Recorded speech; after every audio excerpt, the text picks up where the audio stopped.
রোজার ঈদে মুক্তি পাচ্ছে ট্রাইব্যুনাল সিনেমাটি, যেখানে অভিনয় করেছেন তানিয়া বৃষ্টি, আদর আজাদ এবং আরও আছেন মৌসুমী হামিদ।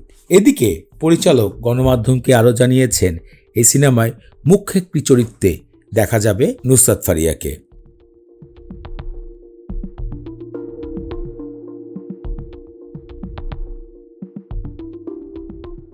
নির্মাতা রায়হান খান গণমাধ্যমে এই সিনেমার সত্যতা নিয়ে কথা বলেছেন। তিনি বলেন, এই সিনেমার যে ঘটনাটি দর্শক দেখতে পারবে তা কিন্তু একটি সত্য ঘটনার থেকে নিয়ে আসা হয়েছে।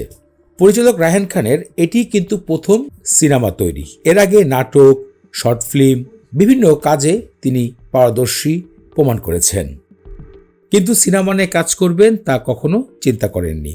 তবে তার আগ্রহ বেড়েছে উৎসব নামক সিনেমাটি দেখে তিনি বড় পর্দায় কাজ করবেন।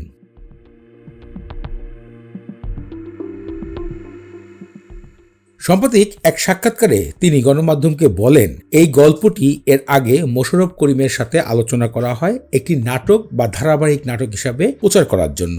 সে সময় মোশাররফ করিম তাকে জানিয়েছিলেন এটিকে নাটক না বানিয়ে সিনেমা তৈরি করলে বেশ সাফল্য পাওয়া যাবে। উল্লেখিত চট্টগ্রামের এক নারী হত্যার বিষয়কে এই সিনেমায় দেখানো হবে, যেটি সত্যি ঘটনা ঘটেছিল। ২৬ জন সাক্ষী ছিল, একজন প্রত্যক্ষদর্শী সাক্ষীও ছিলেন। সেই মামলাটিকে কিভাবে পদে পদে আগানো হয়, কিভাবে মামলা ঘুরে যেতে পারে, এই সম্পূর্ণ কাহিনী তুলে ধরা হবে ট্রাইব্যুনাল সিনেমাতে।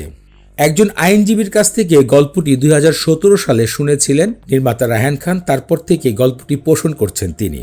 সিনেমাতে মুখ্য চরিত্র, যার নাম জেসমিন, সেখানেই অভিনয় করবেন তানিয়া বৃষ্টি, আর তাকে ঘিরে পুরো সিনেমার গল্পটি সাজানো হয়েছে। সাম্প্রতিক গণমাধ্যমগুলো ঘেঁটে এই তথ্য এসেছে, সিনেমার গল্পটি মূলত সত্য কাহিনীর থেকেই খুঁজে পাওয়া হয়েছে। আশা করা যাচ্ছে সিনেমাটি দর্শকদের কাছে বেশ ভালোভাবেই প্রকাশ পাবে। দর্শক, আপনাদের কাছে সিনেমার গল্পটি কেমন মনে হচ্ছে? সিনেমা হলে গিয়ে দেখার মতন কি আসলে একটি কাহিনী ট্রাইব্যুনাল? মূল্যবান মতামত ভিডিওতে কমেন্ট করে জানাবেন।